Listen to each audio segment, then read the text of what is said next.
introspection is important. Looking in the mirror is important, and trying to discover what part of whatever your challenge or your struggle is on you. At the end of the day, as much as Boston Children's offered learning and development and you built relationships with other managers and leaders, the only person that's responsible for your development is you. At the end of the day, you are ultimately responsible. And, I think sometimes young leaders in particular may blame the organization. They didn't prepare me for this. And my response when someone comes to me is always the same. Well, how are you preparing yourself? Welcome to the Health Leader Forge. My name is Mark Bonica, and I'm an associate professor in the Department of Health Management and Policy at the University of New Hampshire. Today's guest is Jason Dupuis, the Chief Patient Experience Officer for PM Pediatrics Health. In this podcast, we talk about Jason's early career at Boston Children's, where he rose to the director of the emergency department before he was 30, and then how he got a job with PM Pediatrics when it was an emerging pediatrics urgent care chain because he had written his master's thesis on the need for pediatrics urgent care in Massachusetts. When the founders heard what he had written, they told him to write his own job description. I had a lot of fun with this interview because Jason is also an alumnus of my department's undergraduate program, and I've known him for several years, though I had never had a chance to hear his whole story until now. I hope you also enjoy this podcast, and if you do, won't you leave us a rating on iTunes, Stitcher, Spotify, or wherever you might be listening? It helps other people discover us. Thanks for listening, and here is Jason Dupuis. Welcome to the podcast, Jason. Oh, thanks, Mark. It's always a pleasure to see you, and always a pleasure to have an opportunity to share a bit of my story with anyone that wants to listen. But I followed your podcast, so it's a true honor to actually be here and have an opportunity to share. Well, thanks. And I'm going to share real quick. Jason and I had gone for about 20 minutes and I realized I hadn't hit the record button. So this is a terrible way to get started, but a little bit humorous. So here we go. So Jason, you graduated from UNH with a degree in health management and policy, which is of course the program I teach into. What brought you to UNH, and specifically what brought you to your interest in healthcare? Yeah, so a couple different things. Is my unorthodox story about my pathway, but I grew up with a dad in the Army, so I moved around quite a bit. But both his family and my mom's family both lived in New Hampshire, and so growing up, we always our vacations in the summer or whenever my dad was took leave, we would always go to New Hampshire. And so as I was approaching graduation or prior to graduation in high school, I was trying to figure out what I wanted to do. And I was like, you know what? I want to go to school in New Hampshire. That was where we always went on vacations, the beach, the mountains. And so it really wasn't UNH as a school. It was really just the environment and the place. And then I remember seeing the campus and I was like, this is it. Now, interestingly, also on the military side, my dad, was a medic and worked in the military healthcare system, and so I kind of grew up around hospitals and always felt like I was very comfortable in them and wanted an opportunity to pursue a career in healthcare.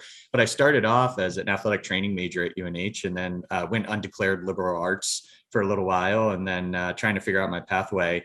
And then as I was flipping through the course catalog, it was on paper at the time. We didn't really use the internet for that yet. And I remember I saw health management policy and read about it. And I set up a meeting with Dick Lewis, who was at the time the chair of the program for health management policy. And went and met with him in his office, and he was looking through my transcripts. And I just remember saying, I think you'd be a great fit for this program. And, we had a great conversation. And as we were starting to kind of wrap up, I saw him look at his computer screen and he said to me, a plane just crashed into a building in New York. And so I enrolled in health management and policy, or was officially into the program on September 11th, 2001. So I'll never forget it. That was where I was when that event started. But, to this day, it's always been for me to look back, there's a little bit of a positive spin. It was the day that I kind of found my path and found my way forward. And, maybe in some ways it was serendipitous because my path forward was to go into a career to help people that were hurt, sick, injured, et cetera. And so it was really kind of a blessing, and it kind of all came together at UNH with HMP for me. And, it's been near and dear to my heart ever since. So you graduated in 2003, and your first job was at Boston Children's Hospital, where you actually ultimately wound up working for about 13 years, rising from administrative associate in the Department of Cardiology to director of admitting and emergency services. So I want to talk a little bit about that first half of your career and your journey at Boston Children's. So what drew you to Boston Children's? Yeah. So towards the end of the health management policy, the HMP program, we were in the capstone and everyone was trying to figure out what they were going to do. And I didn't really know. I didn't really have a good sense. I didn't have a clear path. I didn't say, I definitely want to do this. I did know I wanted to work in a hospital. That was kind of a target or a goal for me. And I remember one of our professors, Jim Lewis, and at the time, they used to read jobs out loud in class. So we were in the capstone, and at the beginning of class, he read out, this job at Boston Children's in the Department of Cardiology. And I remember hearing it and I was like, that sounds like me. That sounds like pediatrics. I grew up, I was a kid. I used to go to the hospital. I got hurt a fair amount per my mother's report, but I broke a lot of bones and spent a lot of time in the hospital. And then I would also go visit my dad because I could ride my bike there from our house. And so I would go visit my dad in the hospital and realize, maybe I can help kids, feel better or more comfortable in the hospital. And so pediatrics just really started resonating for me as a function. And so I applied to the job, and it was actually through Bridget Stewart, also a health management policy alum. Right. Who kind of gave me my first shot working in cardiology, and, forever grateful. And Bridget and I have maintained a friendship to this day. And I've always had a tremendous amount of appreciation for her for giving me that first chance and exposing me to pediatrics and the opportunity to work with kids, and that has become my passion. So I'm tremendously grateful for that. Yeah. So I wanted to ask you a little bit about this without dwelling on this first job too much. It's the kind of job that most of our grads or many of our grads go into. So what was it that you learned during that first role that helped shape kind of your future and your desire to continue in the field? Yeah. So there's probably two big things. The first was that it really gave me an appreciation or an understanding of the role of an administrative person in healthcare interacting with patients and families. So I answered phone calls and scheduled appointments. And, when you hear that stuff, you don't necessarily appreciate or realize the importance of that work to the whole care delivery process, getting people into the system seamlessly, getting them access to appointments and helping them solve problems when they're scared, afraid, worried, concerned, those sorts of things. And I was in cardiology, so we're dealing with cardiac issues. These aren't small, it's not a rash, and so getting that sort of appreciation of the part you're playing in the delivery of important care was definitely right out of the gate something I noticed. Bigger picture was really getting involved in a care team. And it was my first real exposure to working with a group of physicians and physician assistants. We used both, and just an unbelievable group of people that really helped me see and understand how I can be involved in the care delivery team. And they showed me a tremendous amount of respect in my role and what I was trying to do, and gave me, to their credit, a lot of autonomy around things. And so I just learned early on, not only the role I played in helping them deliver care, but the importance of the team and including everybody on the team, no matter their role, title, degree, it doesn't matter, and they did that right out of the gate for a new college grad like me. And to this day, I'm still in touch with them too. And I have a tremendous amount of gratitude for that first opportunity. I mean, I always say between Bridget and this group that I worked with, if it wasn't for them, I don't know what would have happened to me. I mean, they gave me my chance and allowed me to discover my passion, and that for me is, the most amazing thing. And I made this comment earlier when you told me that it strikes me. I have seen, a lot of organizations where the divide between the administrative and the clinical staff is really profound. And even like between the providers and the nurses or the docs and PAs and the nurses and there's this triumvirate that they don't work. The relationships are not always at that smooth. Yeah. And look, I've definitely been exposed to that in other roles and positions in my career, even at Boston Children's. And, and that's why I think in some ways I'm so grateful for that first opportunity where it didn't jade me, and make me think that it's impossible. And I think sometimes if you start out in a place that's tricky or difficult as you're navigating that, you get that feeling like this is how it works. And it can be disheartening, and so I guess there's some fortune I had in that of not being exposed to that right out of the gate, and actually being exposed to a very cohesive, collaborative team that really appreciated and being around each other as people, as humans, and we had a ton of fun. I mean, we were always, we'd go to dinner and drinks and, and a lot of my peers and stuff simply didn't have that. So I hope, I surmise too over time, people learn that. But yeah, no, it was I definitely saw the other side of it that you're describing. It definitely exists. And the lesson I took away, which I think I shared earlier too, is the importance of me remembering that and trying to make sure that I manage myself in those situations, that I don't become part of the problem, that I keep myself as part of the solution, and I think that became paramount for me in my career. You mentioned like learning to answer the phone, and just triggered I did an interview with John Fernandez, who's the CEO of Mass Eye and Ear. And prior to coming to Mass Eye and Ear, he was the COO of the Brigham. And he said people used to come in his office and they would say, one of those classic, like, what do I need to do to be you someday? And he said, well, he said he would always ask, do you like answering the phone? And yeah, so I like that. And people would be like, why? And he's like, well, if you're going to be the COO, you have to care about, all the way down to that interaction where you're bringing people into the system and doing it well. And that's the kind of that's like the entry to the operations side. I got to tell you that's an amazing statement because, and I say this all the time, even in my role today, it's kind of like, if you really want to understand it, go where the work is done, and even better, do it, because then you actually will have an appreciation, right, of what it's like to actually have to manage that or navigate that. No, I think that's pretty profound, actually, for a COO to say that, or CEO and a COO to say that. I think it's pretty profound. I thought it was pretty interesting insight. I thought would resonate with you. Yeah. So did you really decide at this point, like, you really liked operations? Yeah. So I definitely realized that I appreciated, the administrative operations stuff. I learned pretty quickly that, like finance, and that was like, I was interested in learning it, but I did not want to focus in it. I realized that I loved, operational sort of stuff. And, I think administratively, you find yourself in a cool position where you get to interact with everybody. So you almost become, not to overinflate administration, but you almost become a hub of a communication wheel. And you often have a lot of relationships with a lot of different people in different areas doing different things. And that can be leveraged. And I think, so for me, I think once I saw how the operations worked, I really appreciated the systems and how you could improve a system, whether it be for access or other things. So yeah, it definitely sparked my mind on operations and a desire to do it.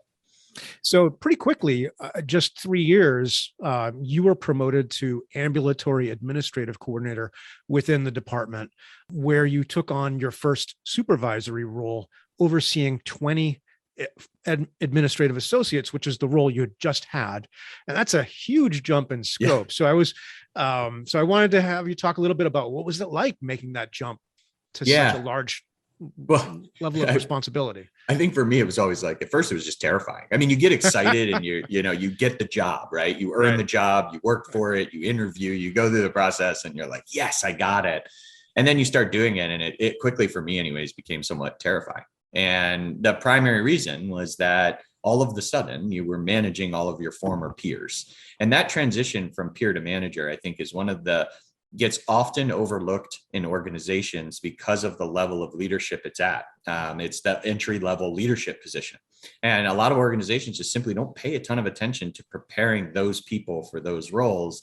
And, going from a peer to everyone's manager, is a pretty wild experience, and became pretty terrifying. And, it hurt I had friendships that I had to sever, because once I started kind of understanding what was going on, and, I had to make a lot of decisions and do a lot of things to improve that. So it was, it was hard. It was a really, really hard transition. I had a tremendous amount of support. No, don't get me wrong, but I didn't do it alone. And there's many people on that list to thank, but, that supported me through that. But that transition from peer to manager has to go down as one of the most difficult points or moments of my career. Was that transition. I'll never forget how hard it was. And I think I would just encourage everyone, don't underestimate that transition. It's going to be gnarly and it's going to be challenging. Now, you were telling a story a minute ago about how you went to a training session and got some advice. Yeah. So tell that again. That's part of what we lost, but tell it again. So it's a great story. No, of course. It was, so while I was going through my struggle of transition, I, one of the Boston Children's has, I don't know what they offer currently, but I'm sure it's still a pretty robust learning and development program.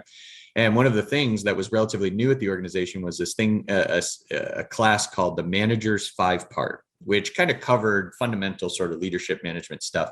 And its intention was for anyone in a manager or supervisory position could attend this.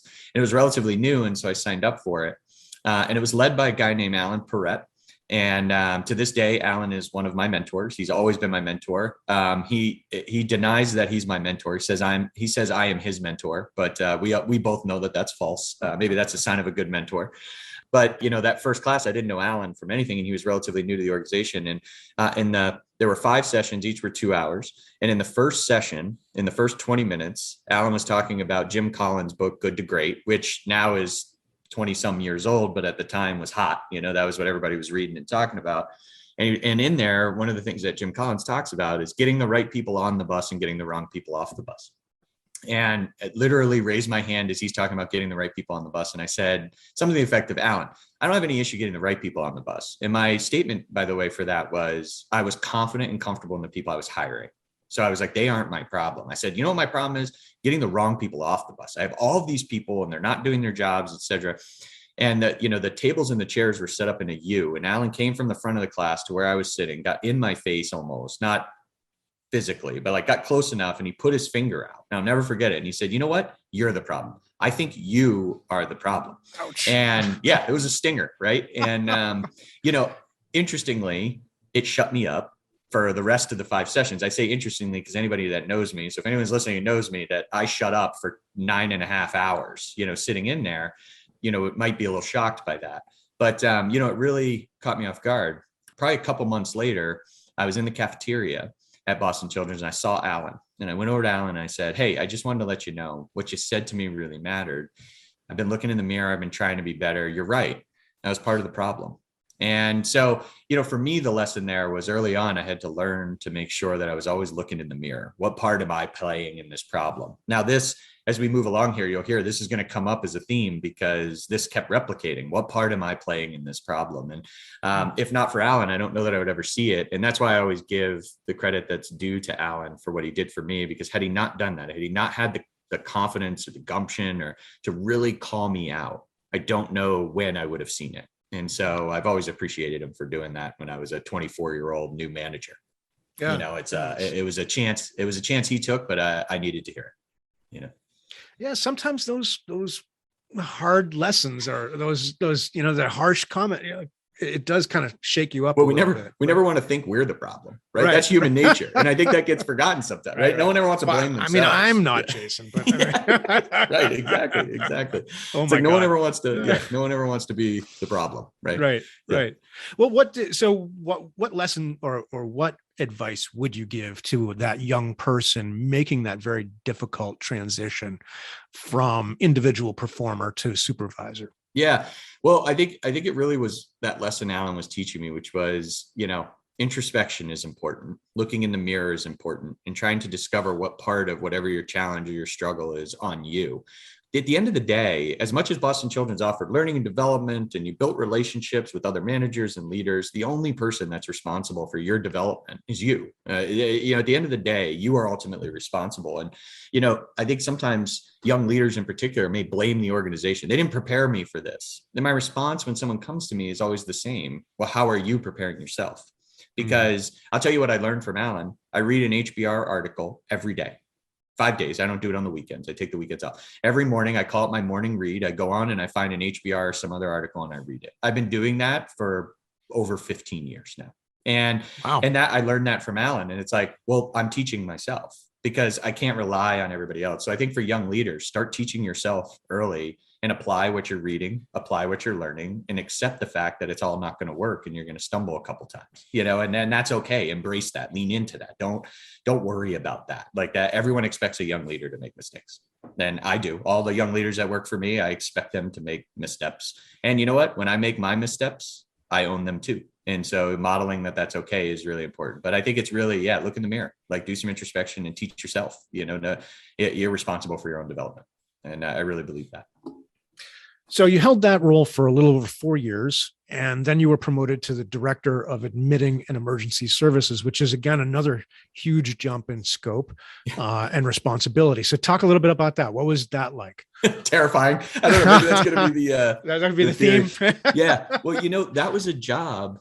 I'll tell you a couple of things that happened with that. And that was a job I wasn't sure I was going to get, but I really wanted. And Why did you want it so bad? Yeah, well, it's actually, again, unorthodox kind of stories, I guess, of what you normally hear. So I have pretty significant ADHD, and one of the things, I was drawn to the emergency department because I'm like, that's where the action is. And one thing I learned, by the way, not to jump ahead, was if you want to see a department full of people that have ADD or ADHD, just go into the ED. We all had it.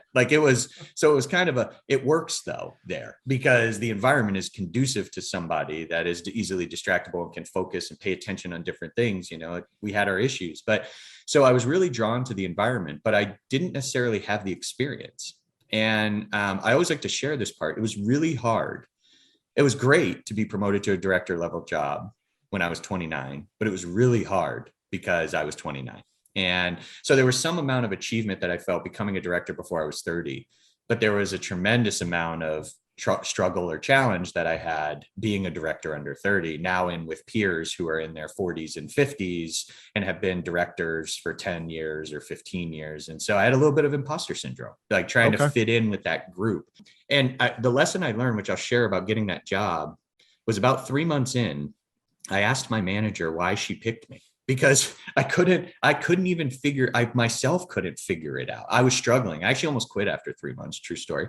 And I was really at that. I started to be like, I'm not sure I made a right decision. And so one of the things I did early on was I asked, why'd you pick me? What was it? And I always encourage everyone, every job you get, ask the hiring manager after you get it, why they chose you.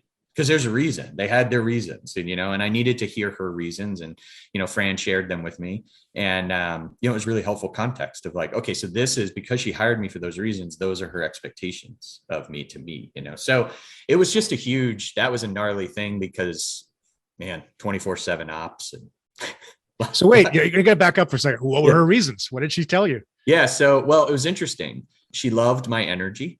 Okay. So, yep, she loved the energy, and I remember her saying it's 24/7 here. And we need somebody that's got the energy, to keep going and to really be in it with everybody.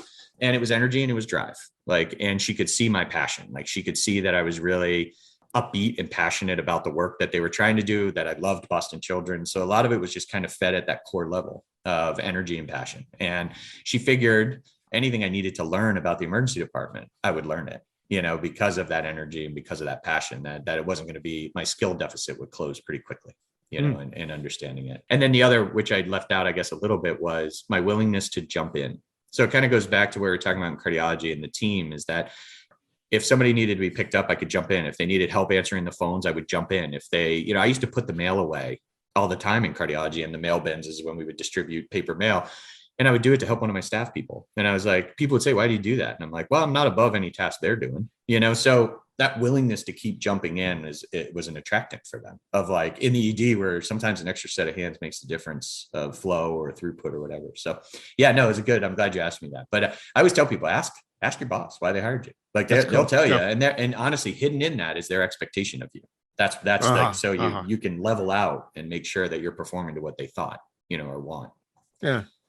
So you were 3 months in and you were ready to throw in the towel. It was. How'd you get through that? How'd you get through that slump? And it lasted till about 6 months. It was 3 to 6 months, that period. And I'll tell you what happened, because it's a little vulnerable, but I always share it because I think it's important for people to hear it. And I think they always appreciate it. My predecessor's name was Jennifer. And one day I came in, and there was my office was in this little hallway that cut out from the back of the ED, and there were 2 doors. So the only way to get into my office was through one of these 2 doors. And my office was the only thing in that little hallway. It used to be an on-call room. And one morning I came in, and someone put a sign on the door that I would have to see to get into my office door, get through to where my office door was, rather. And it said, "We want Jennifer back." And it was one of the most hurtful things that has ever occurred in my career. And I grabbed it and I ripped it off the door. I went in my office, I balled it, crumpled it up, and I threw it on the floor. And I was just completely disheartened. And I was like, I'm failing. I'm, everything. So everything I thought I had learned and, understood felt like it meant nothing, that I was just doing a poor job. And so I went to Alan and had a lot of conversations with Alan, and he was asking me about the history of the ED. So what was it like before Jennifer? How many people? And so he was encouraging me to get the history. And so one of the things I learned and ended up helping me come out of it was that I went back and I was like, how many me's had they had? And they had, it was four administrators essentially in 7 years. And one of those administrators, Jennifer, was there for almost 4. So they had just burned through administrators.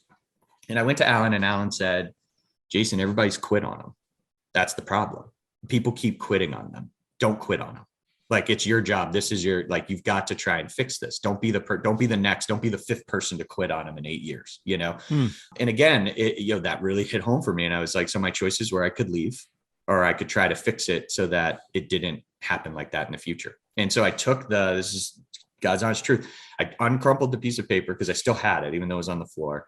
And we used to have these up above our desk were these folding bins. And when you open the bin, you could put books and stuff in there. And I unfurled that thing and I taped it. So when you open the bin, that sign was there. It sat there for my entirety of almost 7 years in that job.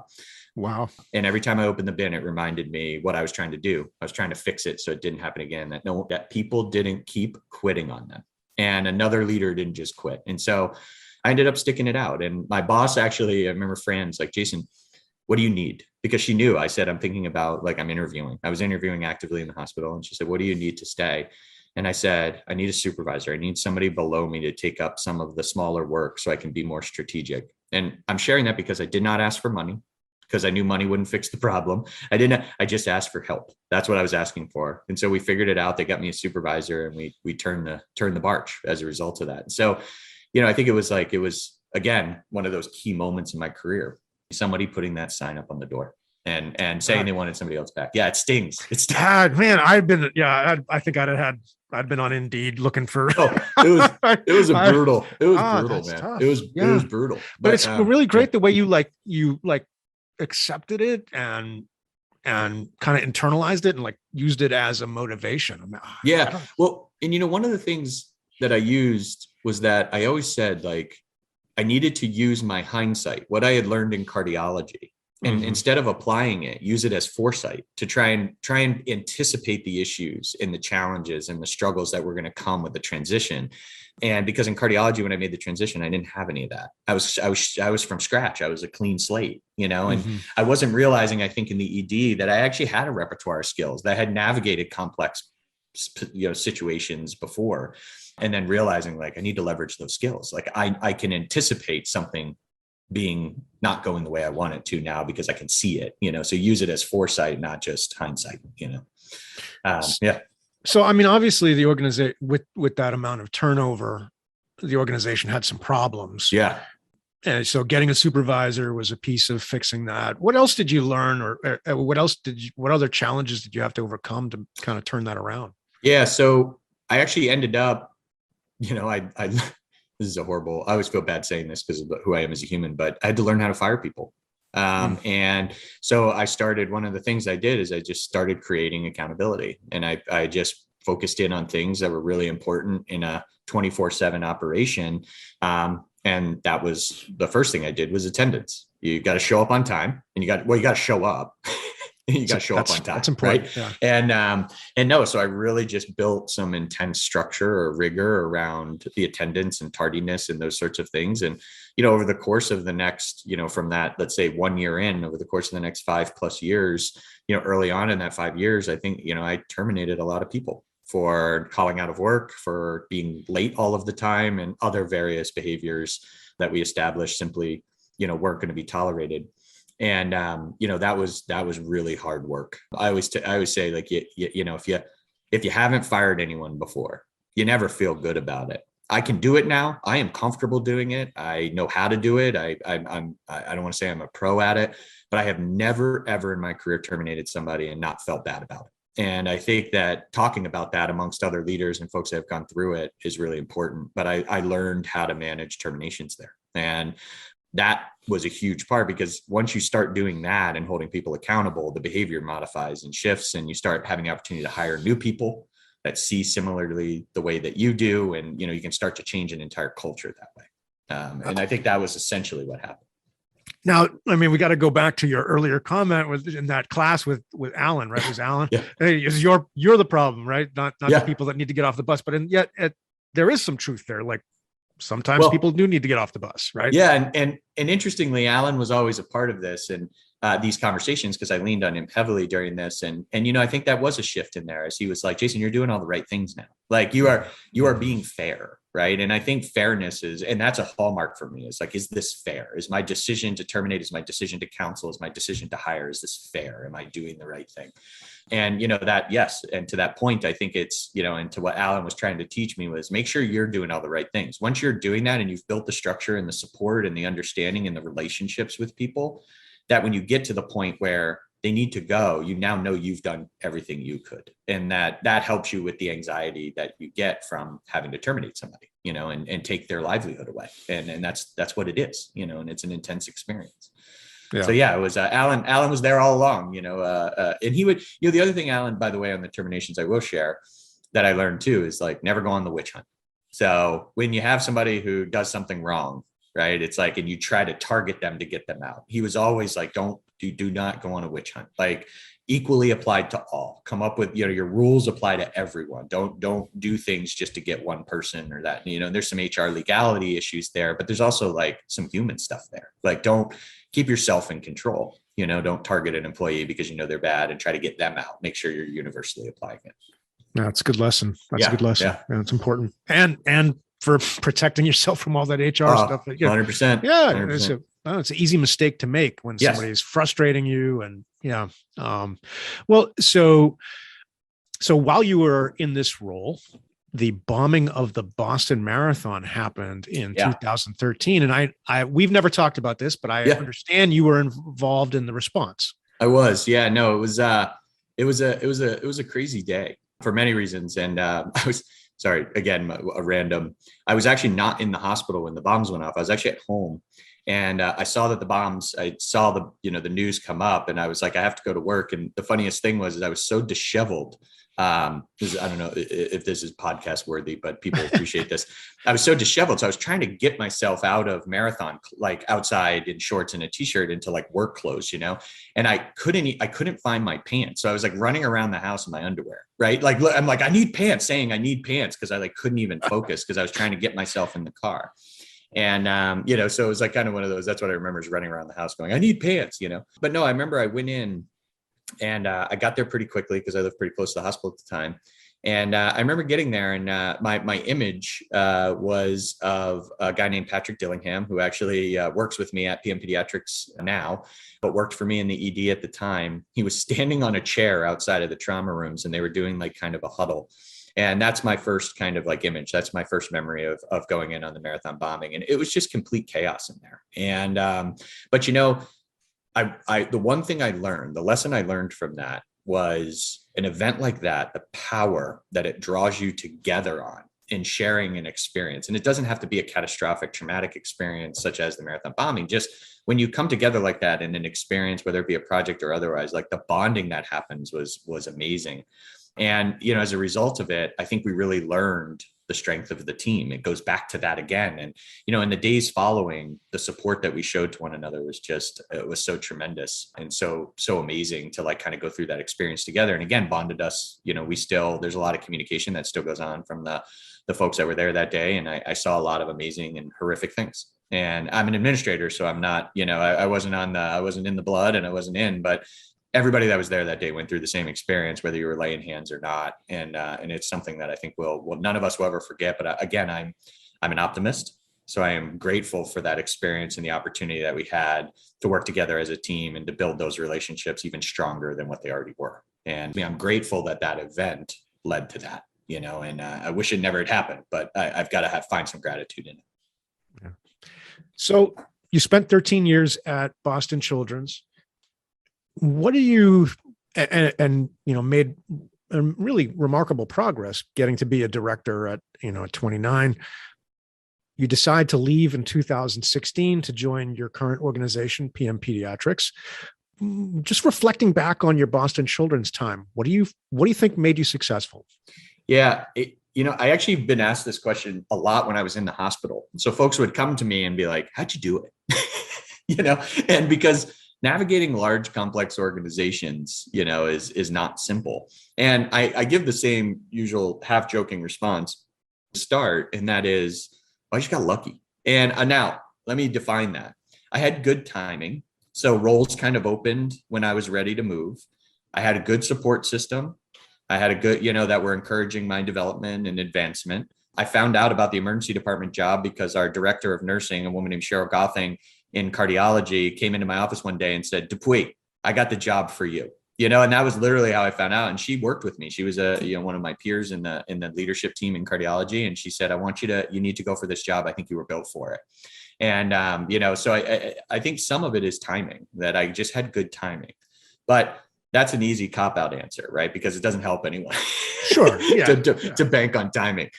But what happened, and what was most important and what I realized, is that it was the relationship building. So I made it a point to build as many relationships in as many different departments as possible so that I could do my job well. And I always joke at Boston Children's, you've made it when you can get a wall painted the same day that you need it painted. And now it doesn't make sense to a lot of people, but the reality is that every system is run in relationships, and it's hard to get things done in a hospital. And so like even getting a wall painted can take months, to have a wall painted, because at the time there was only one painter in the whole hospital unless you outsourced it. But if you built a good relationship with the painter, his name was Mike, he'll come paint your wall whenever you want to. Well, if you take that and extrapolate it to, I was called, the people in finance called me an FOF, a friend of finance. So they loved helping me because I was trying to help them. And so I led with curiosity. I asked questions if I didn't know. And so by the time I was done there, I basically had built a 13-year-long network of people in every department in the entire organization. And I knew so many people that if I didn't know something, I had a plethora of people I could go to. And I think that was the secret. And I don't even know that I realized it going along. That's why I was sharing the timing and the luck, is I don't know that I realized the breadth and the depth of the network that I had built there. But it took me, it's intentional, and it took me years, and I had to keep working on it and building it with new people that would come and that sort of thing. So it's iterative and it's ongoing. It's not I've built it, I'm good now. You got to keep working at it. So I think that was it. I think that was what led to my success, is that network of people. Is that something you just do naturally? I think, I do. People have said that I have that, like, that's an inherent, like I have a ability to build relationships and rapport with people. But, my reflection on that is I had to learn that early on. And it took a little bit of confidence and comfort to make that outreach to people and to say, hey, I don't know, I call finance and be like, I don't understand what this means. And having that comfort that you don't know everything, or that, when you're in a position or a directorship, right? And like being comfortable saying, I don't know, and asking questions when sometimes we feel like we should know. But I think I had to build the skill and the comfort with asking. I don't think that came naturally, but as building a relationship, I think I have a good ability. And I attribute that, by the way, Mark, to my military upbringing. I moved around, so I had to make new friends all the time, right? That was my life, was meeting new people, making new friends. New people would move in the neighborhood and we would go and introduce ourselves. And so I think it was some of my childhood was in my military. Having a dad in the Army was like a big part of my ability to build relationships. So again, in 2016, you decided to leave Boston Children's to join PM Pediatrics. What drove that decision? Yeah, you were super successful there. Things were going really well. You had all these connections. Yeah, it was pretty wild, actually. I after that first year in the ED, I wasn't even looking anymore. Like, I didn't look for jobs. I was like, this is amazing. This is kind of going, full disclosure, and I'm comfortable sharing this. I think as around year 12, we'll call it, at Boston Children's, I started realizing some of the strategic kind of directions and priorities and stuff of the organization weren't necessarily aligning with who I was and who I wanted to be. And, I won't go into the intricacies of that, but that's more of like, I was just kind of in that space of, I think my time might be running out here. I was getting a little, my dad always said to me, if you don't love what you're doing, go do something else. You owe it not just to yourself, but to everyone around you. And that, my dad was big into core values. I'm a big core values guy. And he always did passion, dedication, and integrity. Those were his three, right? Passion, love what you do; dedication, be there; and integrity, do the right thing. And so that's always kind of stuck with me. And what I felt was my passion fading. And, here I was 13 years in, I had all these connections. I had a future there that I could have figured out, and a pathway forward. And I think I just realized, like, hey, I'm not as passionate about this anymore. And if I'm not as passionate, then my team is going to suffer, because they're not going to get my passion. They're not going to get my dedication. They're not, and so I started realizing, I think it's time for me to figure this out. interestingly, I'll transition this, right about that time, I was chatting with one of the docs in the emergency department who was an urgent care physician named Tony Hogenkamp.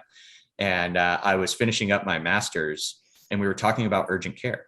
And my capstone project for my master's in healthcare administration was a business plan for opening a pediatric urgent care in Massachusetts. And I had landed on that because I was like, there's a gap in care here. And we've got all these kids showing up in EDs that could be taken care of in an urgent care. And it's kind of a cool model. And I had done some recon on some urgent cares in the area. No one was doing pediatrics. And I was like, geez, there's a whole market here that no one's touching.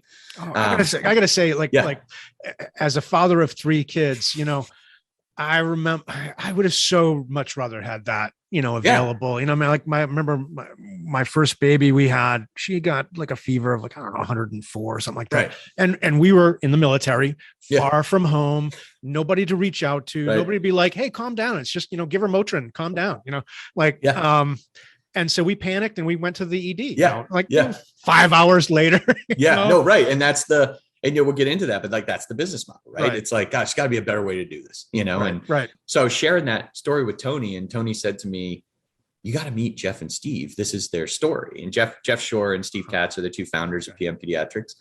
And, it was interesting. And so her and I talked, and then ended up having, they happened to be in town doing I don't remember what they were doing. And I had dinner with them, and we just, it was just a dinner conversation. And at the end of the dinner, Jeff said to me, he's like, I want you to come work with us, but I want you to figure out what you want to do. And he's like, I'm going to leave that to you.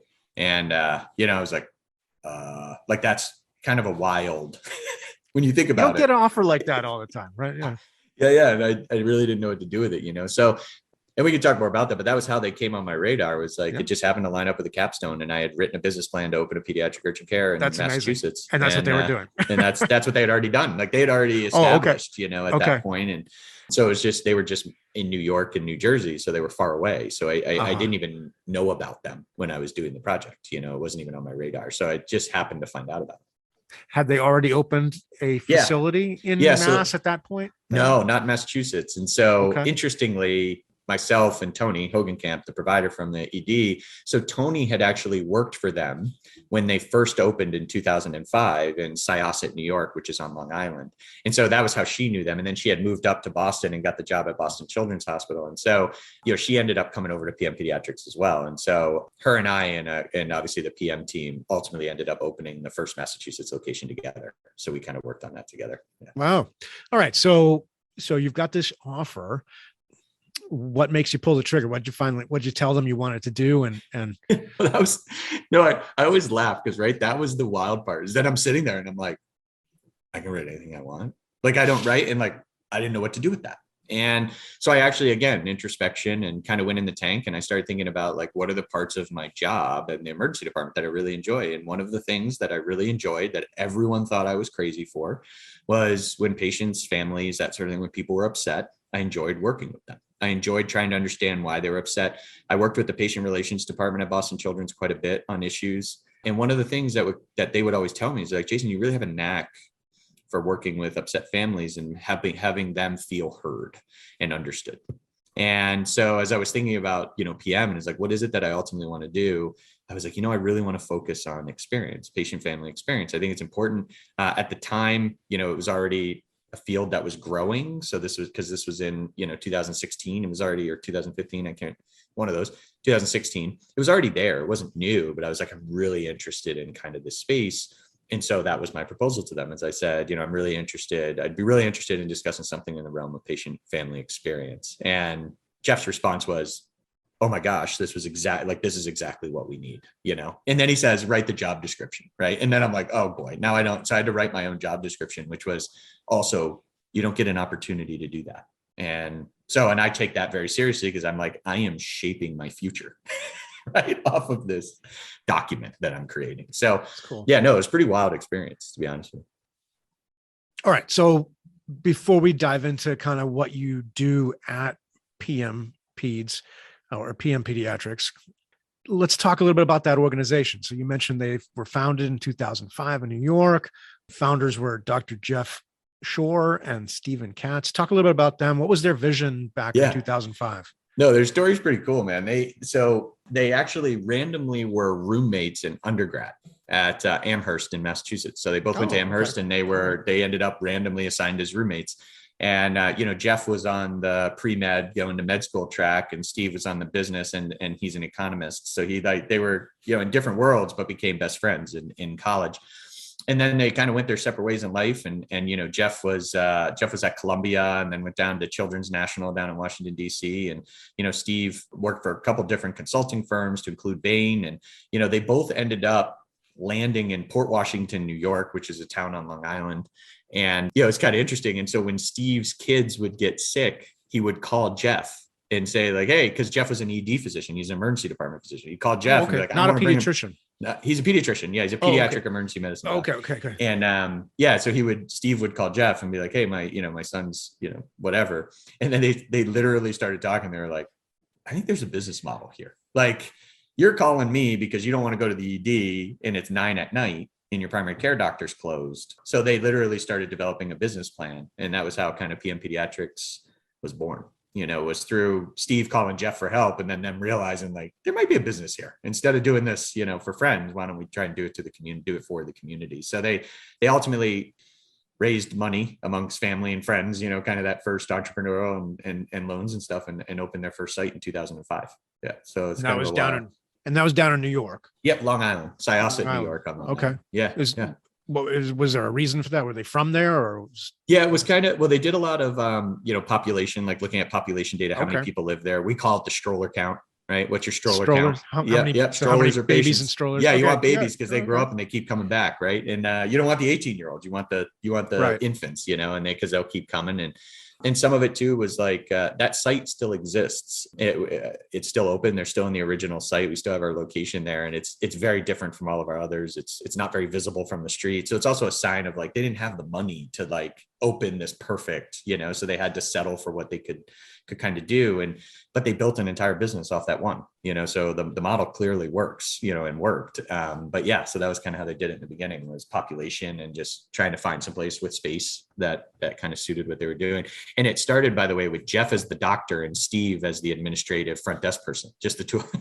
Just the two of them running this. Oh my gosh. Yeah. Wow. Yeah. They did all the billing. They did it was just the two of them working, and it's kind of wild to think about, but yeah, then they bootstrapped it. I mean, they really did. Yeah.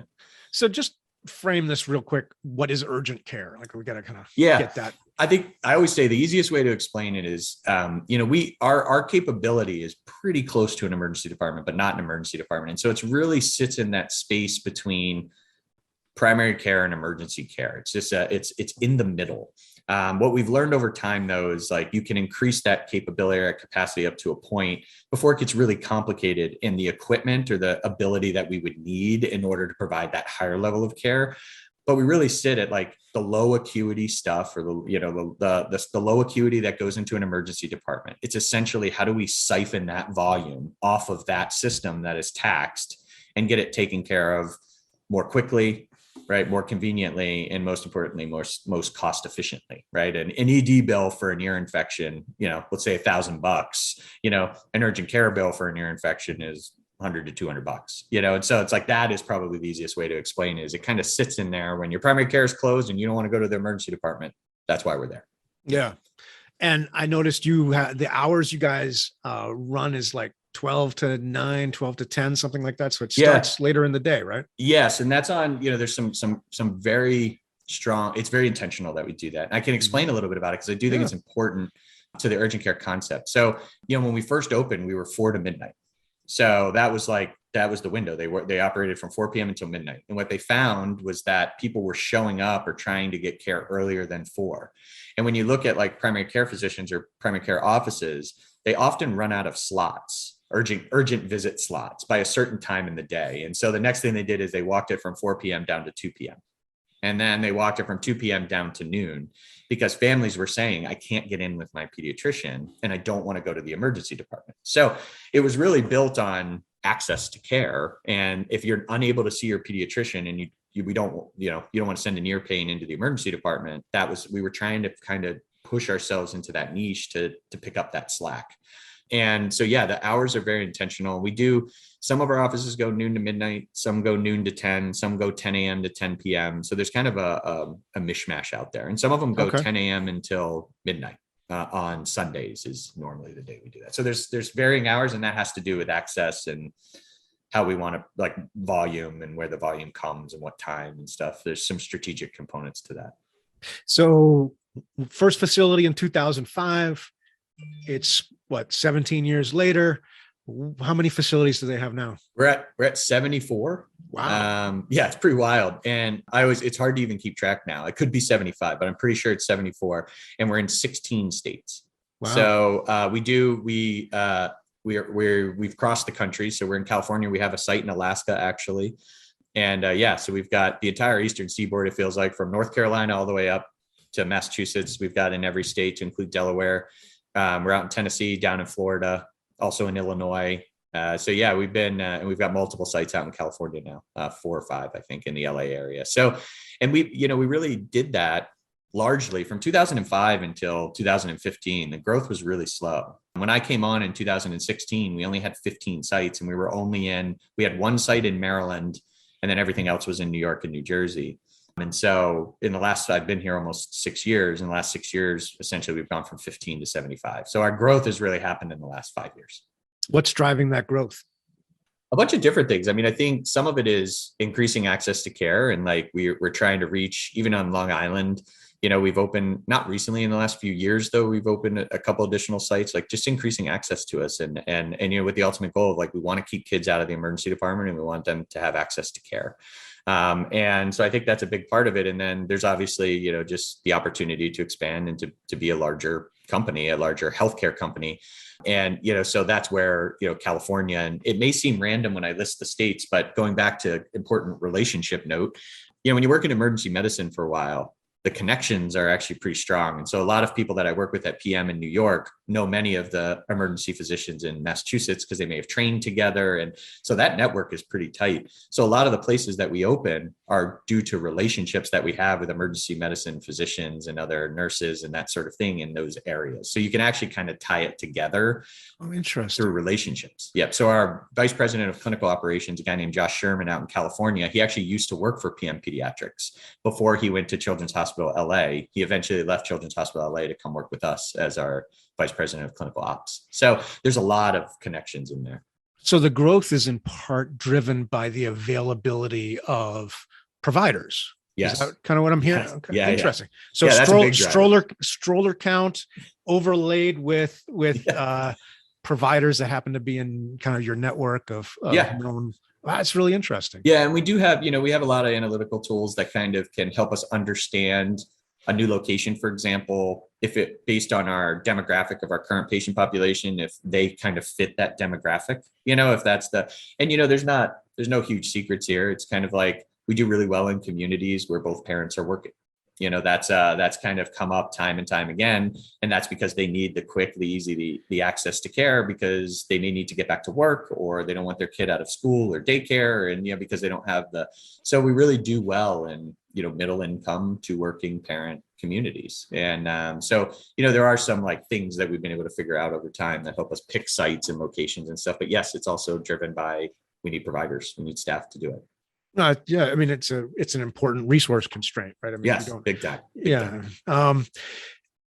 So one of the things I was thinking about as I was preparing to talk with you is I remember when the urgent care was first coming out, when some of the or the concept of these standalone urgent cares or urgent care systems, but also like the CVS was launching its nurse practitioner services, and you just kind of had these doc in a box kind of things where there was a fair amount of pushback from the primary care community, from pediatrics, from family medicine. They did not want.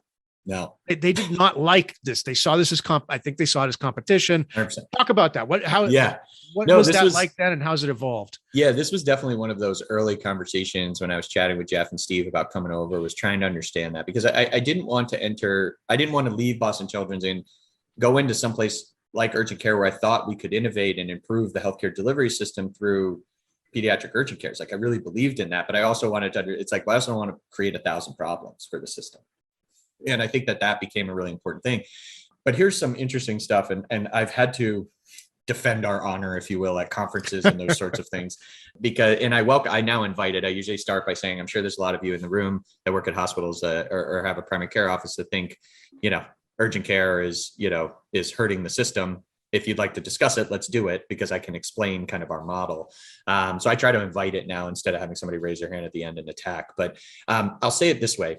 So our hours are intentional to not compete with primary care offices. So our idea and our model is like filling in the gap when they can't see their patients, but they need care. Now, that's not a knock on them. Their capacity is their capacity, right? They have 20 visits a day. They fill 20, that 21st patient is going to end up in the ED.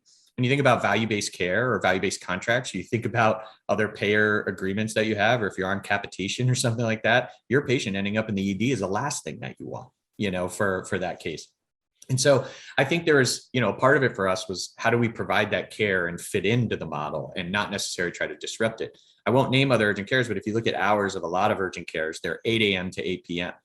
Now, that is direct competition, because if you're opening at 8 a.m., that person may not even try to go to their primary care. That's a very different approach. So our hours are very intentional to try to avoid taking patients. I mentioned earlier, we do 10 a.m. to midnight on Sundays. That is because most primary care offices do not offer Sunday hours at all. So we are trying to keep people out of the emergency department, right? That's our goal. So it's like, if we're not there at 10 a.m. and they have an ear infection or they need to be seen and they go to the ED, we see that almost as a failure, like in the system, is that we're putting that, it's a waste of cost and resource. So, I think that's one of the things that I like to share is our hours are intentional, and they're really not intended to take volume from primary care physicians. The other thing we do is we're very committed to making sure that we communicate with every primary care physician when we see their patient. So we fax notes every night at 2 a.m. and everybody, PCPs in the system, we load all their information and we send a note over that has the whole clinical thing, why they were there, what our diagnosis was, et cetera, kind of the clinical summary. So we're very committed to doing that. And, we've had a lot of success and a lot of appreciation that comes for that. The other big one is that we don't do well visits. We don't do immunizations. We don't do school physicals. We don't do any of that stuff. That's the medical home. That's the primary care physician's job. If we start doing that, now we're just sniping their business. And, we don't want to, so we've never entered into that game. We don't want to play that game. A lot of other urgent cares actually do offer school physicals or return to work evaluations or immunizations, et cetera. And no, we've intentionally stayed away from that. With the one exception being, we did offer COVID vaccinations to some extent in some of our locations when we had access to vaccine. And that was simply trying to solve a public health crisis. That was not, right. There was no driver in that. That was like, let's keep them out of that. In fact, most of the primary care offices, at least in our centers, like our business centers, like New York and New Jersey, weren't even open or seeing patients at times. And so we were committed to kind of staying open and being there. And so, I guess it was a multitude of things, but those are a few examples, I think, of how we're different in our approach and try to make sure that we don't infringe too much on taking care of their patients when it's something they themselves could do. I mean, it seems like the acceptance of urgent care, I mean, it's been around long enough now that I think it's being integrated. It's less controversial. Yeah. I think. Well, what happens, Mark, that's kind of funny, especially on Long Island, because we've been here the longest, we've been here for 16, 17 years now, is sometimes we find out that primary care physicians in the community, actually, when they close to like go on vacation in the summer, when you call their office, it says, go to PM Pediatrics or call them if you need assistance. And we don't even know that they do that, right? We find out because a family calls and says, oh, my primary care said to call here, and we were like, what? So I think some of them have actually leaned into it or started to appreciate, and that comes from years, that's relationship building and them understanding, hey, we're not trying to take your patients, but when they sprain their ankle at a baseball game at 8 p.m., we're keeping them out of the ED. It's like, that's kind of our model. So no, we've seen that sort of, embracing of our ideas and our approach to care, which has been cool. You, in addition to offering face-to-face, you also offer virtual care. When did this start? Was this an evolution, a response to COVID, or was this something you were already working before COVID happened? Yes and yes. We were kind of splashing into this idea that we wanted to, be kind of more on the leading edge of virtual care in the urgent care setting. We had already we actually partnered with Teladoc, which I feel like everybody knows Teladoc now because they became famous during the pandemic, but we were working with them prior to and trying to figure out, and we kind of had it was like kind of a white label service through them where we were able to put our logos and stuff on it. And we call it PM Pediatrics Anywhere.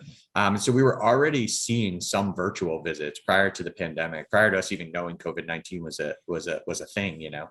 And so we just, again, good timing, I guess, is then when the pandemic hit and it started to shift, we were very well prepared to kind of shift our care model as best we could into virtual care. And so we kind of already had the platform. People were already kind of using it. And then we just quickly kind of pivoted right into it. So it was as a result of COVID. I mean, certainly became a primary utilization approach. We did COVID testing as part of our model. And so we would screen them on our virtual platform and then have them just come in to get swabbed instead of having them come in and be seen, because that was just easier for them and easier for us in many ways too, to not have a bunch of people in your office all of a sudden.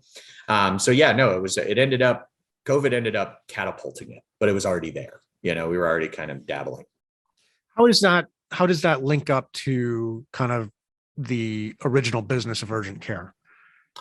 Having telemedicine. Yeah. Well, I mean, again, it's like, you know, we always, for years, we've been saying right care in the right place at the right time. Right. And when you think about the cost in the system, you know, the overhead cost from a business perspective is much less to do a virtual visit than to have them come in person. And even in urgent care, you end up seeing a lot of things that don't necessarily need to be seen in person to create some understanding, you know, things like pink eye or a rash, you know, some sort of I'm non-clinical. So if I start throwing terms, I always sound like an idiot, but, you know, so I always use the easy ones. Right. But I think it was, you know, what we learned really quickly was like, wasn't this a great way to engage a population of people and keep them from even coming in necessarily for an unnecessary urgent care visit? It saves money in the system and cost. Now, from a business perspective, to offset that, you know, and I think we may have chatted about this a little bit earlier, Mark, before we were recording, is that we also have the state of New York is enormous, but our physical plant footprint is Long Island and Brooklyn and the Bronx. Brooklyn and the Bronx. We don't go into Manhattan and we have Queens. We have Queens as well. We don't do Manhattan, and we do have a site on Staten Island. So we just don't have anything in Manhattan proper. But, you know, for us, it's like, but we have licenses in New York. So we actually have the opportunity to see people all over New York. And so it actually expands from a business perspective, our ability or capability to take care of more people in the state of New York through virtual care. The challenge there, of course, is then, well, if they need to then be seen in person, then what? Because we can't necessarily send them into one of our offices because they're, you know, so we end up having to figure out different pathways and how do we guide them. But yeah, so it's really become a part of our model, and it aligns with who we are of, you know, we want to create, you know, the right care in the right place. And we're not trying to drive up costs in the system by just telling everybody to come in person, you know, and so it allows us to actually provide better care through that modality when it's appropriate. Very strict, by the way, on our quality stuff. Like, we don't do antibiotics. We have very, you know, it's like we're very aware of kind of not contributing, you know, to the antibiotics issue, and antibiotic stewardship is really important for us. So we don't, you know, we're very, very low on ever giving antibiotics over 10 minutes. So in addition to telemedicine for medical care, you also have, or PM Pediatrics has branched out into behavioral health. And my understanding is right now, this is all telehealth based. Is that correct? That is correct. Yeah. So we're only offering it via telehealth, and that kind of just dovetailed with the system that we had already built. And we kind of started building this at a time where it was very unclear what the future landscape of healthcare was really going to look like. Like what percentage of people were going to want to just completely stay virtual, for example. And I just saw an article, I think it was something like 37% now. It's like dropped down to 37%. And like, you know, and I think everything I'm reading saying it's going to stay somewhere around there. But yeah, in the beginning, it was very intentional, just based on the pandemic, was like, hey, there's a behavioral health crisis. It's going to get worse, you know, from the pandemic, and everyone kind of being isolated and stuff. So how do we get ahead of it? So we targeted virtual out of ease. I mean, instead of having to try to build physical footprint. Okay. How does behavioral health fit into the urgent care model that you had built? Like, that's not, is it urgent care behavioral health, or is it more? It's general. No, it's a great question. It's kind of general. You know, one of the things strategically as an organization that we've been focusing on is, you know, really trying to take advantage, not in a negative way, but of what we've already built by having physical urgent care plant, and what else or what other services can we also provide, with the idea of like becoming an actual healthcare company, not an urgent care company. And so we actually just went through this whole rebranding where it's like, we're not PM Pediatrics Urgent Care anymore. We're PM Pediatrics Health. And we're trying to figure out these other modalities and specialties and things that we could also provide benefit for when you have, for us, this huge system of patients and families that have known us for years, as an urgent care company, but are comfortable and trust us. And can we start building other things to support them in the community even more than we already are? Now anyone listening to this, right? There's also business underneath this. I mean, there's, so, I always call spade spade. It's like, we can provide a service to a community that is very much needed, and we can generate revenue from that service. But again, it's like, if we can provide it in a way that keeps them in our system, we now provide urgent care and we can provide behavioral health, and we want to keep expanding on that service offering so that we can kind of capture, and give them, access to different types of care with us. So what kind of behavioral health care is being offered through PM Pediatrics? Yeah, so we do obviously it's pediatric focused. We didn't mention this earlier, but for us, we do like our urgent care practices or sites, we see from 0 to 26. So we do go up through 26, and there's always been a lot of conversation about why do we pick that threshold, and it was really where we had to draw a line somewhere, but for routine things like strep and stuff, it's pretty easy for us to handle those. It's the same thing whether you're 30 or 5, it's a swab of your throat. So, but behavioral health kind of follows that same model, it's therapeutic services. We do some psychopharmacological stuff. So like ADD, ADHD, we can do that sort of thing. And so I think for us too, right now, we're really trying to figure all that out. And, what is the breadth and the depth of the services that we offer? And, what are the teams and the folks that we're going to need to be able to expand that, even more to what we currently have. But it's kind of like, that's our initial focus, and trying to grow that out and understand what the need actually is. I wanted to talk a little bit. So one of the things that's different about behavioral health based on your website is you don't take insurance. And this is an interesting trend. Yeah. I've interviewed a couple of behavioral health leaders, and many of them don't take insurance. They'll be like, hey, I'll give you a receipt. You can file for it with your health insurance company, but I'm not taking that. What's driving that? Yeah. Why do you guys have it, and why is it becoming so common?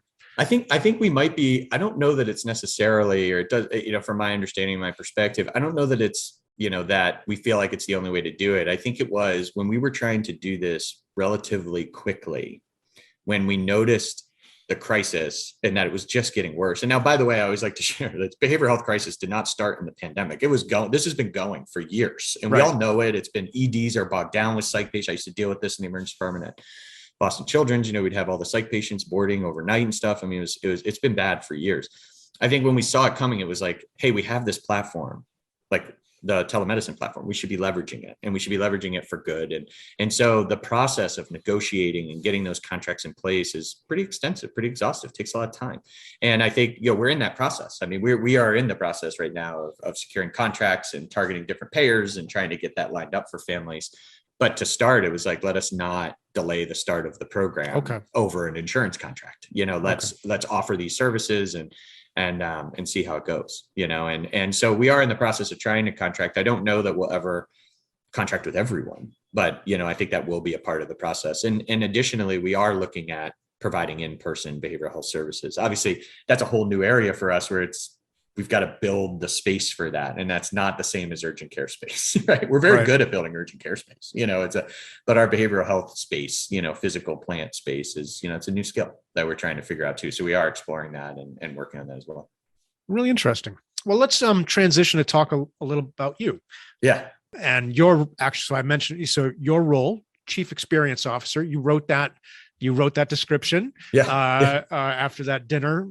So what did you decide to write on the paper when you handed it off to? Well, it's kind of wild because 6 years, I always say years at PM are like dog years, right? 1 year is 7 years, right? And that's just because of that growth. When you go through that extreme growth, it's like, it's just, everything feels very rapid, like almost like you're on a fast forward, And so when I first started, it was really, I remember the first thing I did 6 years ago was I took all of the survey data and I went through and I was like, well, let me just figure out what people like and don't like about PM. That was literally how I started, was let me look at the data, let me understand what's going on. What do people love? What do people not love? And try to get some arms around that and then figure out what's our path forward from there. And that was wild. I had never gone into experience survey data the way. I'd never analyzed data like that. And, you have the quantitative stuff, but the qualitative stuff's where the meat is, the comments that people make and trying to understand them. So I had to build a system to code and classify them by sentiment. What are they actually complaining about? Wait time, the provider, some simplicity in the labeling. And then sometimes you have 2 or 3 different complaints in one comment. And so trying to at what point do you draw the line and say, I'm not going to list 7 sentiments on this one, they get 2. I usually go with 2, and just did a lot of sentiment analytics and data analytics to understand hey, why is this site underperforming? Why is this site overperforming? If we could use that term, which for us is just performing, right?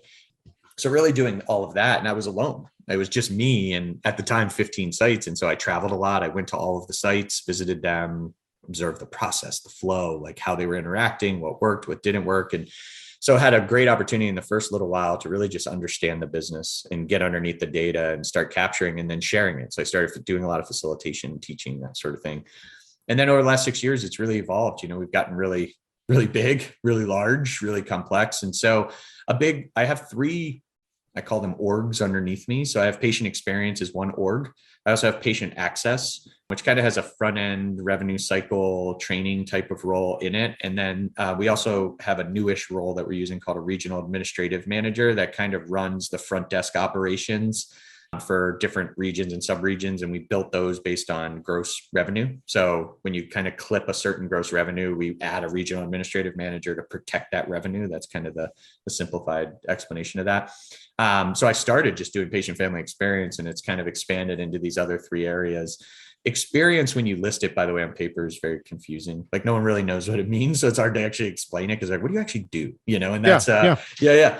And over time, it's really just trying to find opportunities, which I learned this in the ED, to make sure that providers are doing provider stuff, and people are, they aren't doing administrative things that keep them from taking care of the patient, right? That's another simplified version. But a big part of my job too is helping educate them. I do a lot of teaching. We do a lot of, myself and my team, we do a lot of facilitation on different topics. We do talks on psychology of waiting, how people process waits. That's one of my favorite talks that I developed. We do a lot in the realm of empathy, active listening, just teaching people almost how to communicate. I've always said this, no offense to HMP, because it's near and dear to my heart, but I was at this point in my career, I'm I should have been a psych major. Psychology was probably, I should, if I had a psych degree, because a lot of what we do is psychology, understanding humans, how they think and process information in the healthcare setting. And then how do we take that and place it into the care delivery that we have in the system and the process and the structure, so that they come out of it feeling like they were heard and valued and taken care of. So it's been a mishmash. Yeah. Yeah. How is it? I mean, so obviously it's changed a lot with the growth that you've had, I imagine. Yeah. Now, who do you collaborate with most to perform your role? Who are you reaching out to? And we do a lot of work with the quality team, actually. Okay. And my reporting structure, I actually report to the chief medical officer, Dr. Karen Sadow. She's in her role as CMO also has oversight of quality, clinical quality and safety. And we kind of rolled experience into that. So we kind of work as one team, and often we find intersection points of, when there's low quality, there's not a great experience associated with that, particularly when the family is aware of the low quality or feels there was low quality. And so sometimes we disqualify a comment from a family about quality because the quality of the care was good. And then it goes into the experience realm. It's did we actually explain it well? Right? Did we explain to the family why we didn't do a flu test? And that's a common one, right? And because a flu test doesn't really prove anything. It proves you have flu, but it doesn't change the care plan. And so did we explain that to the family when we didn't do a flu test? Hey, I'm not doing a flu test because it's not going to change anything. I think you have the flu, And so there's a lot of that work kind of intersects nicely. And so we do a lot of work with our quality folks and quality teams. It's kind of our closest friends, I'll say. Where do you see your contribution in this role having been most significant over the last 6 years? Yeah, I really think it's getting people, having the organization kind of take a different kind of angle or viewpoint on not just the importance of experience itself, because, we're kind of in a state of transition in the experience world. I don't think this is unique to PM, but, we've been doing a lot of work to remind ourselves that, when we think about experience, we have to think about everybody involved. And that includes the experience of our employees and how they feel they're being treated. And I do think we're in this state of transition where, the customer always being right is kind of dying in a way. And I don't know that, and I think we're all seeing that. I think the pandemic helped push that a little bit forward. I think it was already happening though. And so for us, it's really focusing on, we're trying to move ourselves away from saying patient family experience and saying human experience, right? And I'll give an example of this to say, we tell our staff to treat our patients with empathy. Well, the best way to get them to understand what empathy is when you treat your staff with empathy, right? So treat them with empathy, and then they'll show it in kind, kind of down through. And so really focusing. And so for us, it's like, I really feel like, and this has all really been coming to a head or starting our journey, if you will, in the last 6 months, was kind of shifting us to human experience of really getting people to understand we need to pay attention to this holistically. And we need to make sure that if we want our staff to respect our patient and families, that we respect them.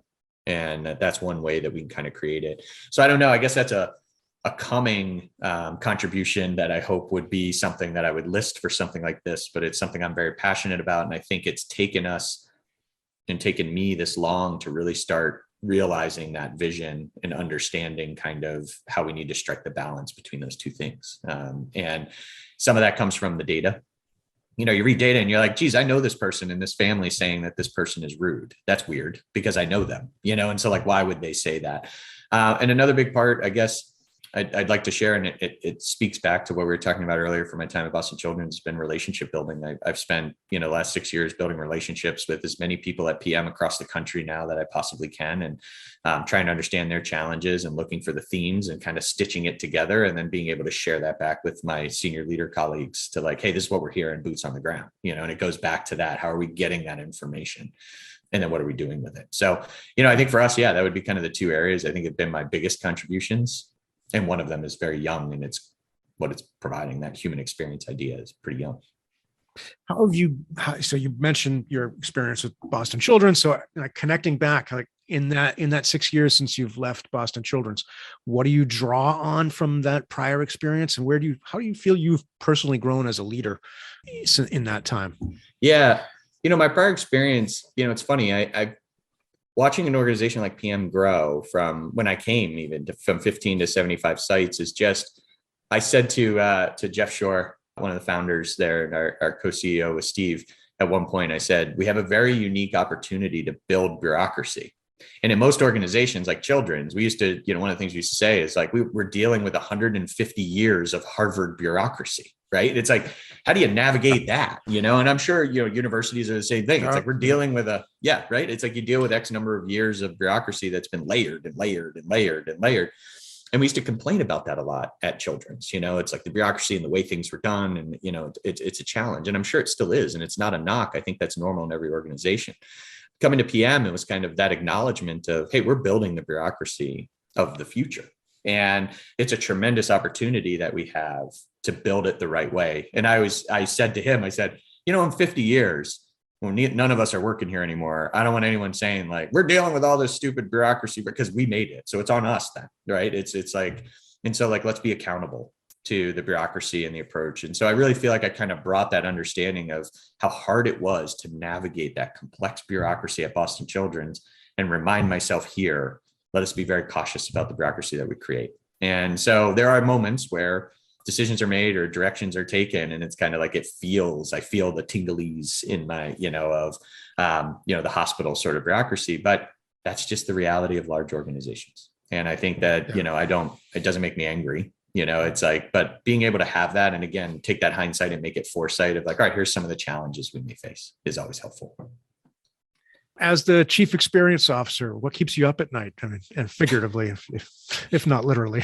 No, it is a great question. For me, it's really at this juncture, it's making sure that our care teams really feel supported. I mean, they just went through hell, and we're not in ICU, we're not, but COVID testing and swabbing and getting overwhelming, our volumes were all over the place. And, I think we've really that's what kind of gets is like, if we take care of them, they can take care of the patients, and making sure we're taking care of them, and, recognizing, acknowledging that they're humans too, and that they just went through a pandemic as well. And like, none of us that work in healthcare were immune to the other things going on with the pandemic outside. It's like we were intimately involved with it, but we're also humans that have children and lives and kids out of school and, all that sort of stuff. And, so yeah, I think it's that. I think the other part too is, really not, it's whitewater right now in the realm of experience and trying to figure out the future. And I think it's happening, but it's like kind of a bit of a whitewater ride of what's the future of surveying look like, and are we over surveying? And, and they sound trivial, I guess, to some, but like, these are the sorts of things that we think about. It's like, how do you actually, like, what do you do with this data? Do surveys matter anymore? Is it just the angry people, right? These are the things that we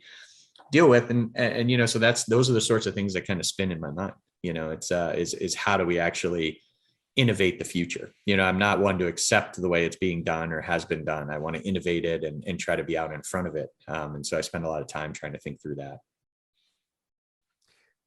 Speaking of the future, put on your prediction hat. Yeah. Where do you see healthcare? Where do you see the healthcare industry going over the next 10 years? What major changes do you see affecting PM Pediatrics? And yeah, I don't, it's actually a really tough question, because Sure. I think there's, to be honest with you, just because of the amount of white water that I still think we feel from the pandemic and the changes in the system.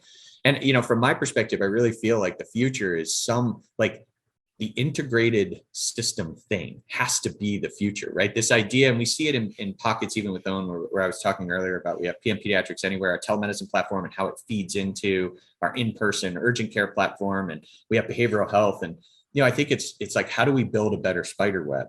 One of the things that we can't ever, like, we're not going to go into orthopedics and become an orthopedic practice, but we have patients that come in every day that need orthopedic care. So how do you actually build a better network, that manages the patient while keeping them out of the emergency department? That's the ultimate goal, So my 5-year-old conducted a maneuver that started with "Dad, watch this," and ended with a fractured wrist, and which, he's my son, all right. But, I loved the "Dad, watch this" part, and then him breaking his wrist. But, that whole experience, I brought him to PM, we got the x-ray, and he got all of his care without ever touching an ED. And to me, it was like that. To me, that's the future, is we've got to figure out how to keep that stuff, if you will, quotes, air quotes there, out of emergency departments and get it into a system that's built to support that when it's not necessary. And I think that's one of the problems in our system is it's not very well structured to do it. And I think PM Pediatrics Care, I think the way we're trying to think about it is putting us as an organization on a pathway to be able to do that. Like, how do we actually connect all of these things? And, we've got some key partnerships. We just struck up a strategic partnership with Boston Children's, actually, which was kind of, again, funny and serendipitous, right? Full circle. Is back, and I'm interacting with some of the people I used to work with, 6 years ago. And which is kind of fun to see kind of where they're at and where we're at. And again, those are strategic partnerships for us to be able to try and build better networks of care, right care in the right place in the right time. I think we keep saying that. We've been saying that for 20 years, but I don't think we've actually figured it out yet. So I think that still has to be the future. And I think urgent care is sitting kind of in the middle of that in some ways. Great. Well, I want to end on a couple of questions about leadership. I wanted to ask you, could you encapsulate your leadership philosophy?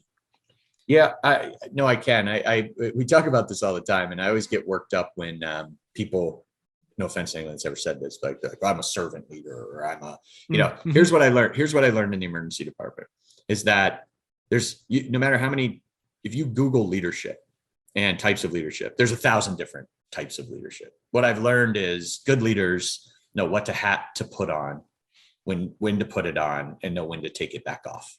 And, I learned in the ED that my leadership style, where, I'm more of like a leader as storyteller, nurturing, get to know people. Well, when something goes down, a bomb goes off, we don't have time for that. We need directors, sort of like, I need to be able to take control of a situation. And so I've often said that I think the best leaders, or the leadership style, the best way to approach it is you got to be a chameleon. You have to be able to be comfortable in different leadership styles and read situations, and let your leadership style be dictated by the situation.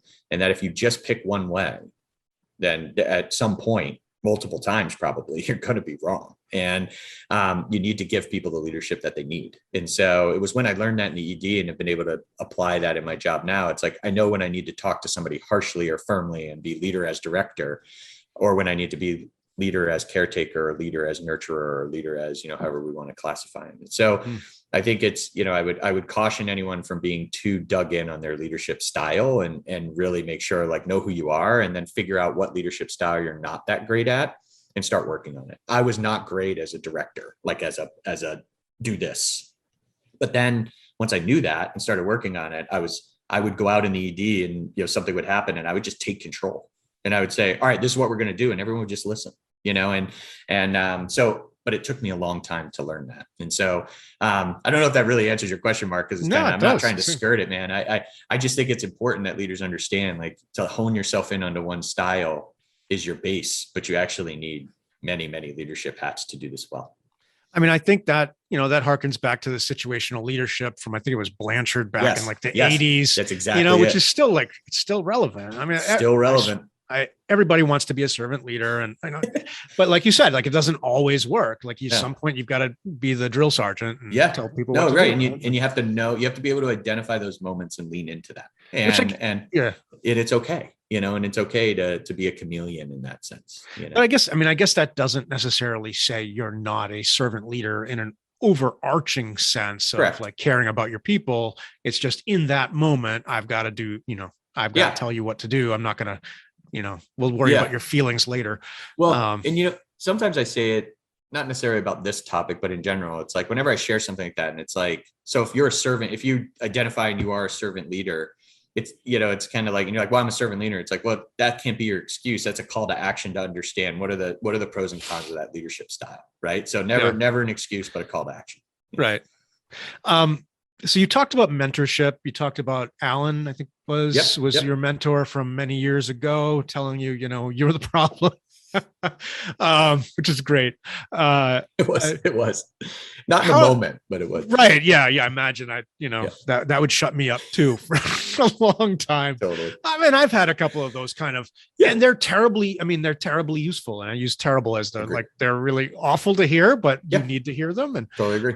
Talk a little bit about mentorship. How have you tried to be a mentor, and how has mentorship played a role in your career? Yeah.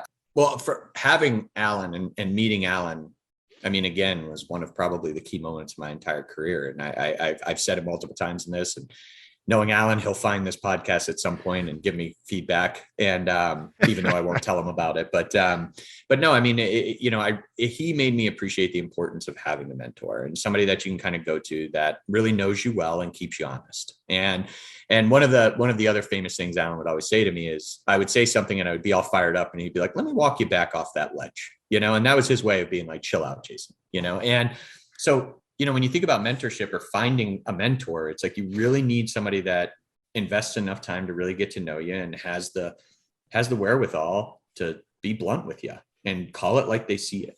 And you have to be ready to hear that feedback. And so I always encourage people, don't find a mentor that's just going to tell you what you want to hear. You need to find somebody that cares about you, because when somebody cares about you, they will give you the good and the bad and the ugly and keep you honest, if you will.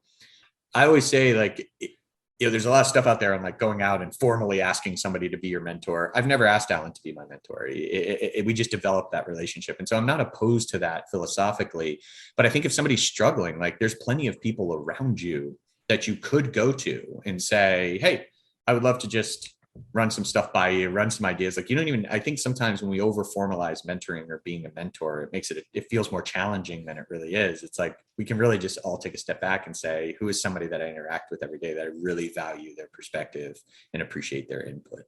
I've been very fortunate over the years to have people, work with me or mentor them, if you own a formal mentoring relationship agreement. But I have to be honest, my biggest success or the biggest feelings of success I have has always been in the informal mentoring process, where someone is coming to you and it's like unspoken that they're looking for mentorship, and you kind of just start working with them over and over again. And, I think that's always borne a lot of fruit for me. And I've really enjoyed that aspect of, my job and sharing with others, is being able to engage with people in informal but formal setting of mentorship. When somebody comes to you and you're like, okay, I think this person is looking for help.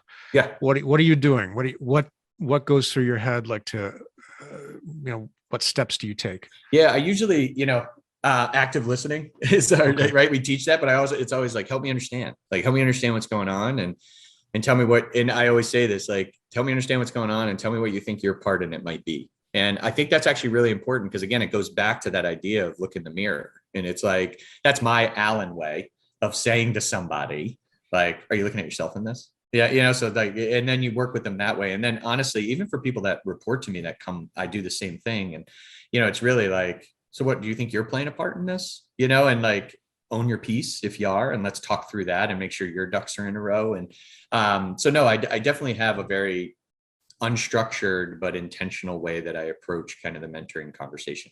And it's probing questions and making sure that I'm encouraging them to look at themselves, and that they get their ducks in a row. That's great. So let me just conclude on this question. So for students graduating from programs like HMP and looking to get their career started, what advice would you give them? Yeah, look, man, I was kind of hinting at it earlier, as I got outside of the shelter of Boston Children's and realized even within the emergency medicine world, how connected they all were. I mean, when I interviewed for PM, I met with a bunch of people and all the docs knew docs that I worked with at Boston Children's, they're like, oh, Mark Newman. Oh, Scott. And I was like, they all know each other. And so, I mean, again, it goes back to like, build your network. And I know that I feel like we've said this and we say it and we're so repetitious about it, but I feel like it's the number one thing. And I think there's just this hesitancy to reach out to people sometimes. And I've never been able to totally understand it because that was one thing I never suffered from. I never had that hesitancy to email somebody or ask them a question or grab some time from them on their calendar and then the other is, expand the network into other areas. I when you think about like even my pathway out of Children's, it was like there were still connections all over that were made that I didn't even know. And I think that's like the secret. The secret is it's like, we're all humans. Humans like relationships. We like interacting with other humans, whether it's virtual or in person. And it's like, when you focus on just meeting and getting to know people and spending time to get to know them, you build great relationships that spill right into your professional sort of realm. And I guess I'll end with this. Another teaching from Allen was at one point, I remember him saying to me, he's like, do you know your staff? And I'm like, yeah, I know him. He's like, no. Do you know them? Right? This idea, like, how much do you actually know about them? Like, do you know their kids' names? Do you know?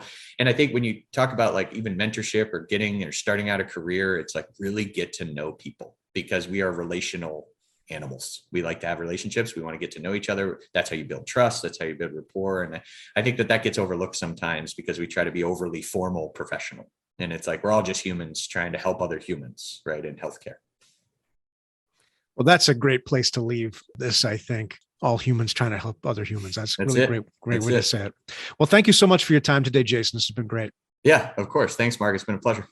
You've been listening to the Health Leader Forge. Please go to our website, healthleaderforge.org, for more information or to leave comments about today's podcast. Look for Health Leader Forge podcasts on iTunes, Stitcher, SoundCloud, and other podcast distribution sites. Thanks for being a part of the Health Leader Forge community, and we'll talk with you again soon.